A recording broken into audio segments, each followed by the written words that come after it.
Hello everybody and welcome to my Life is Strange post-game discussion video. So, it's been a few days since I finished recording this game, so I had some time to think about it, and I think I'm ready to have a discussion about the game with myself, I guess. But of course you are invited to leave your thoughts in the comments and let me know what you thought about the game and, you know, the ending. I'm pretty sure a lot of you will leave comments in particular about the ending and my choice at the end in the final episode of this game, which has not yet uploaded as of the time I'm recording this. I think it's actually going to upload tomorrow from where I am at the moment. So I'm curious to see what you have to say about that. But yeah, before I started this video, I actually went to YouTube and I watched the alternate ending of the game, the one where you sacrifice Arcadia Bay. I think it would be interesting to, you know, see the other ending and to include it in my discussions.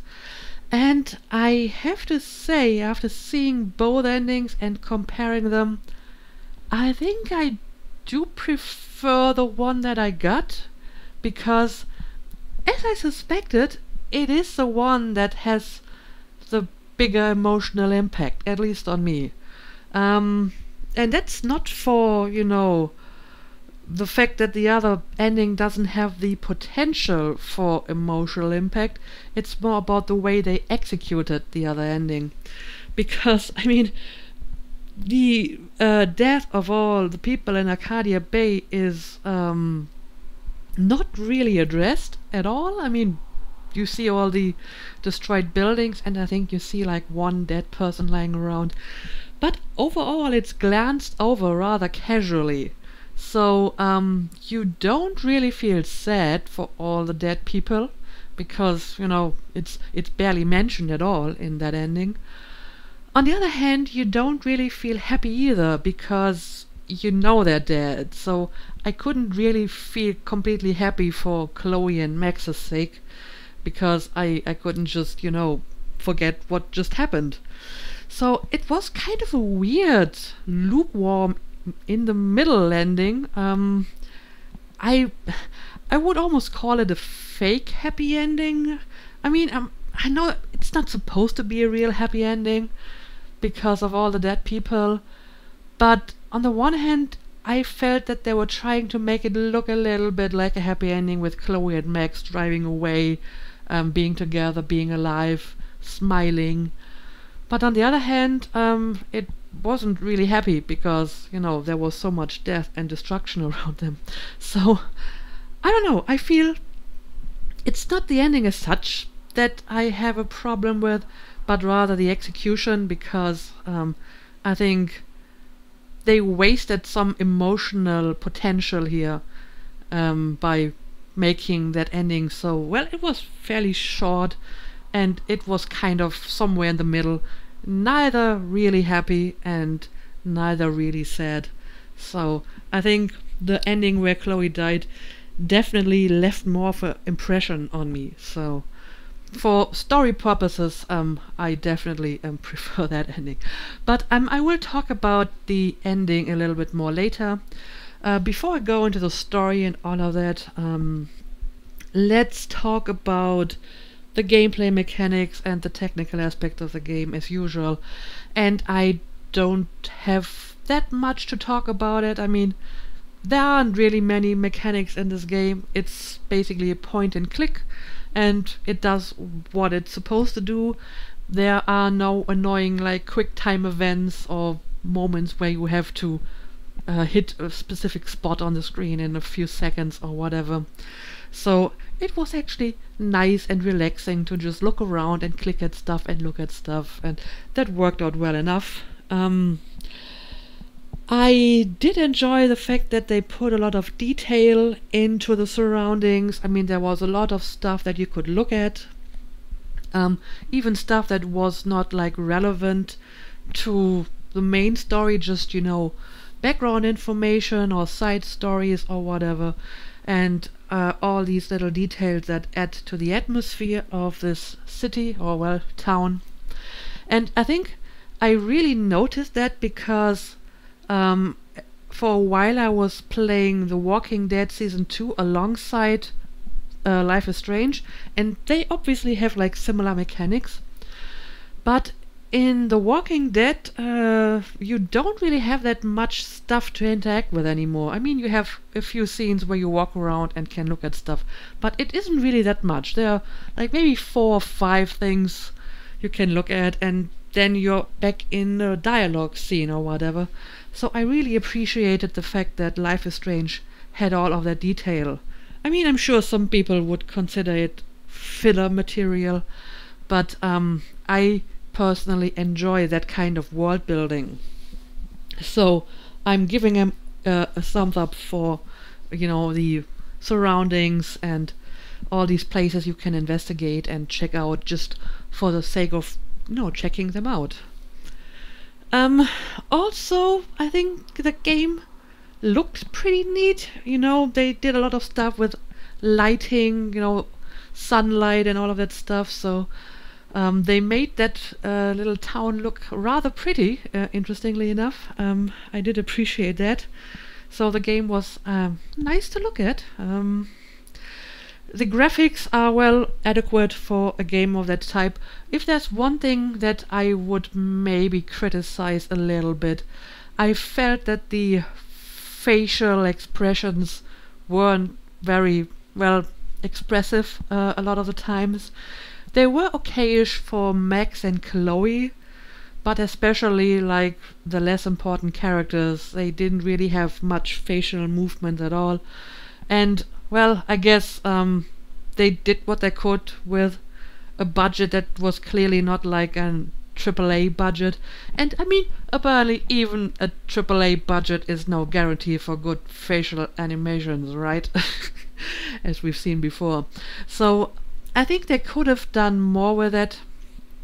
Again, if I compare it to The Walking Dead, I feel that The Walking Dead has more expressive facial animations.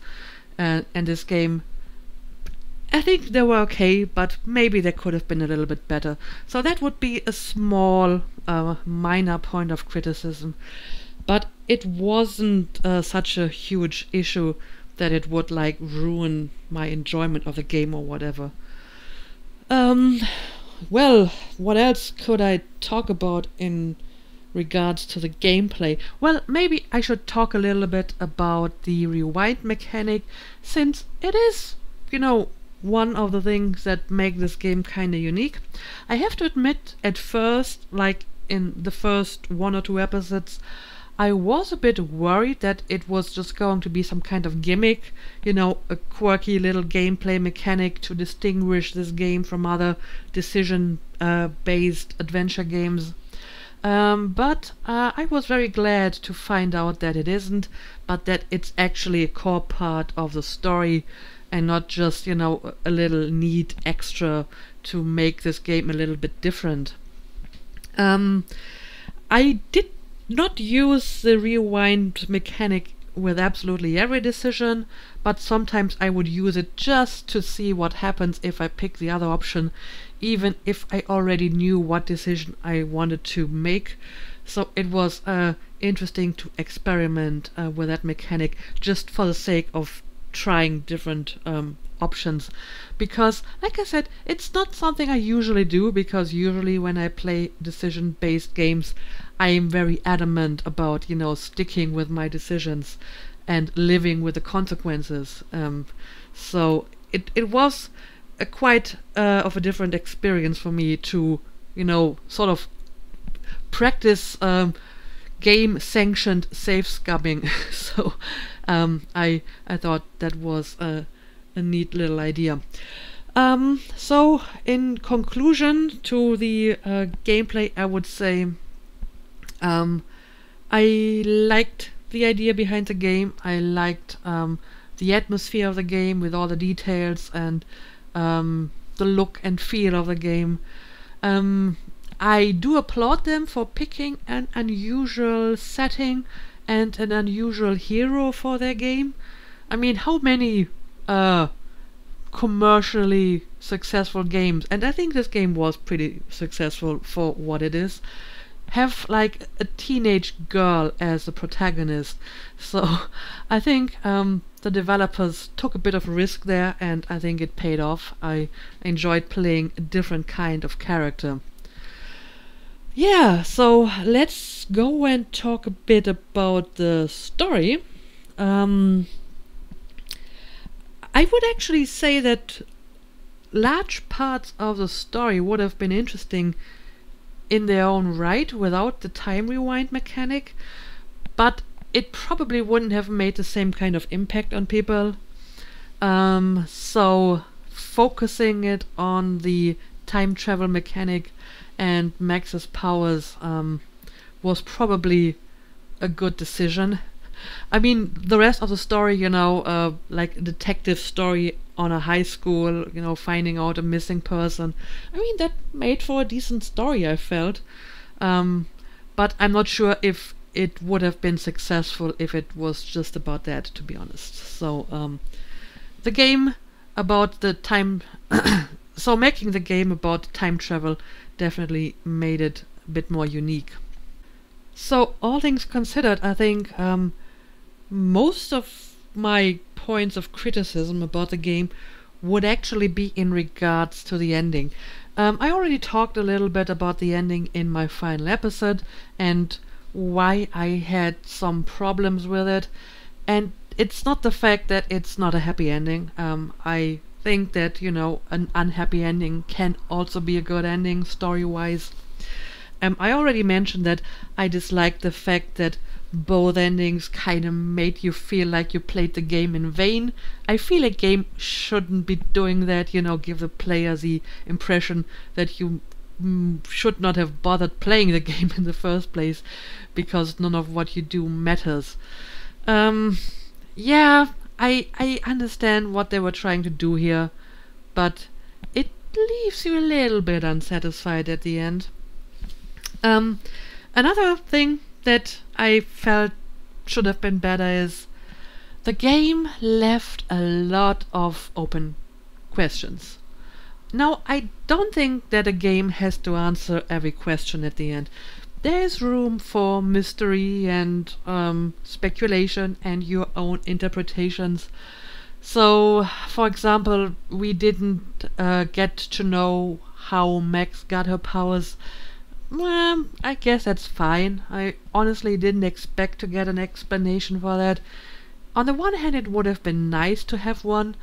On the other hand, I am worried that if we got one, it would be a silly reason. So maybe it's better not to have a reason at all, or not have an explanation at all, than to have a stupid explanation.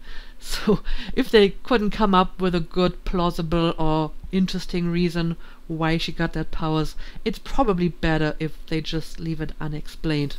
And I mean, there's a ton of other questions. Was the totem important in some form? What about the ghost deer? I mean, it seems like it's supposed to be Rachel's ghost or whatever, but again, it's just left, unanswered. Again, I guess that's fine. Like I said, you don't need to answer all the questions. But I think the game left a bit too many questions unanswered, especially it didn't properly explain a lot of the things that led to the ending and the final decision. And that is a little bit annoying, because if they, force you to make such a decision, they better give you a decent reason for why that decision has to be there. And I feel that they didn't. I mean, yes, sure, they were trying to tell me that if Chloe doesn't die in that bathroom, a storm will happen somehow.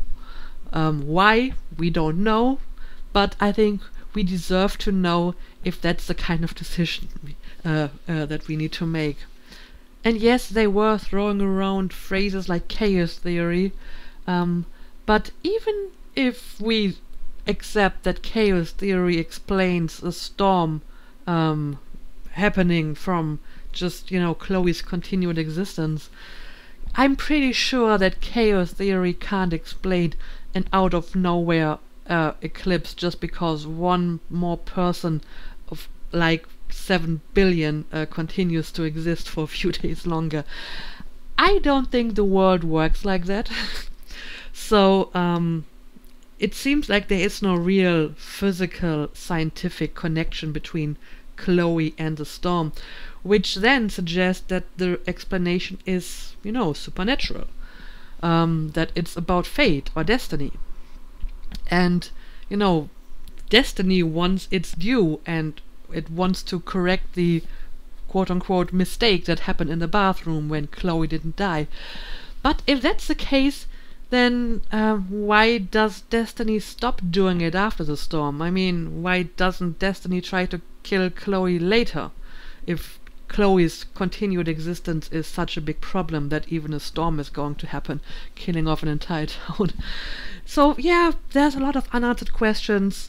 How did Chloe's existence cause the storm? How did Chloe's continued existence, if you sacrifice Arcadia Bay, not cause any further supernatural events? We don't know, and I feel we deserve to know because we have to make that damn decision at the end. Of course, you could argue, well, maybe it's not really Chloe's existence that's the problem, but it's Max using her powers that's somehow disrupting reality or whatever. That seems fair, except if that's the case, why didn't Max try to save Chloe without using her powers? I mean, once she went back into the photo, she could have, I don't know, just stood there visibly in the bathroom when Nathan entered. That may have been enough to change the entire situation. Or, just use the fire alarm again without using rewind. Just save Chloe some way without using the rewind powers again.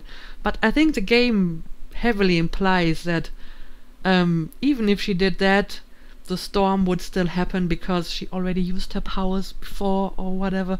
But if it's not about using her powers but about Chloe's existence, then why is Chloe's continued existence after the storm, if you sacrifice Arcadia Bay, somehow not a problem anymore? So in the end, you're just moving in circles here, right? And like I said, I feel a few more explanations, a few more answers would have been nice to explain the existence of that final decision. So we know why we actually have to do that. So yeah, that would probably be my major criticism about the game, that without proper explanation, the final decision that is forced upon you feels very contrived. It just feels like, this decision is there for the sake of the decision and not because it really makes any sense out of the story. But I think it's a great game until then, and I feel the ending is not like totally ruining it in the end.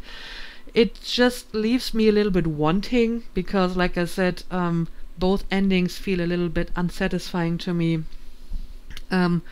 But among these two endings, I do prefer the one where you sacrifice Chloe simply because it was more emotional for me. I actually had tears in my eyes, so it did have an impact on me.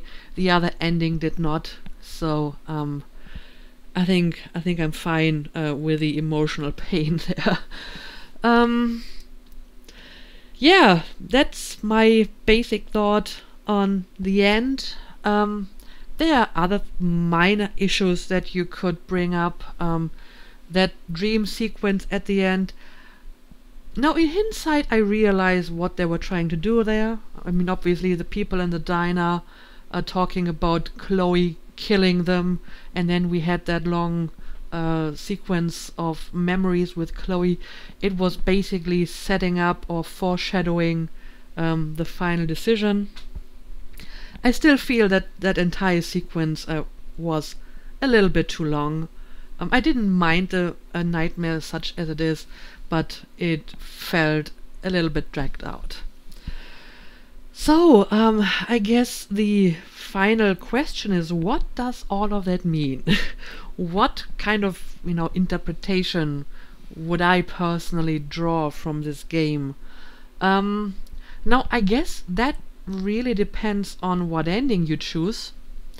Interestingly enough, during the final episodes of this game, I felt strongly reminded of certain episodes of Hellblade: Senua's Sacrifice. Not because of what's going on or the game itself, but the desperate obsession with which Max was trying to save Chloe was a little bit reminiscent of Senua's desperate obsession to save Dillian, right? So obviously, you could basically draw the same conclusions from that. I mean, the conclusion from Hellblade was obviously that Senua had to accept Dillian's death, and that she had to let go, and that she had to move on. So obviously, if you pick the sacrifice Chloe ending, that is the conclusion you could draw from it. Max had to let her go and had to let her die, and she had to accept her death. And at the very least, she, got to spend like a week with her before she died, even though Max is the only one that actually remembers that. But, she got to see her again after all these years, and she has some memories of her other than, from her childhood. And then, she had to accept that, she's dead and she can't save her anymore. On the other hand, if you choose to sacrifice Arcadia Bay, you could obviously draw a completely different conclusion from it, and you could say that the game is actually about, defeating fate, so to speak, about holding on and trying again and again until you escape your destiny or whatever. And I think that's a nice message too, if you think about it. It's not about accepting what destiny has decided for you, but making your own way. And even if it hurts, and even if there's a price to pay, that you can choose your own way and you don't have to accept whatever destiny is or has planned for you, or something to that extent. So yeah, I guess that is a possible interpretation as well, and it really depends on what ending you choose. So yeah, these are just some random thoughts I have on this game. Like I said, I think it's a really good game. I enjoyed playing it. I enjoyed the unusual gameplay mechanics. I enjoyed the sort of unusual protagonist of the game. And I am looking forward to play Life is Storm after I finished the next game, DSX. Now, if I understand it correctly, it's a prequel and it features Chloe. So I wonder how that's going to work, because if it's a prequel and it's not primarily about Max, then it stands to reason that it doesn't involve time traveling, right? So I'm curious to see how that game will work out without this special gameplay mechanic. Anyway, I think that's enough for the time being. I probably have forgotten a few things that I wanted to talk about as usual, but I think I have mentioned the most important parts. So again, let me know what you think. Did you think that the game didn't answer enough questions within the game? What did you think about the ending? And is there anything else about the game that you liked or disliked? I don't know. Leave a comment and tell me what you think about it. So yeah, as I said in the last video, I will take one day off, the day after tomorrow, and then we're going to start the next game, which is going to be DSX Mankind Divided. So I hope you'll be back for that, and we'll be back for Before the Storm afterwards. So yeah, as usual, thank you for watching, and see you again next time.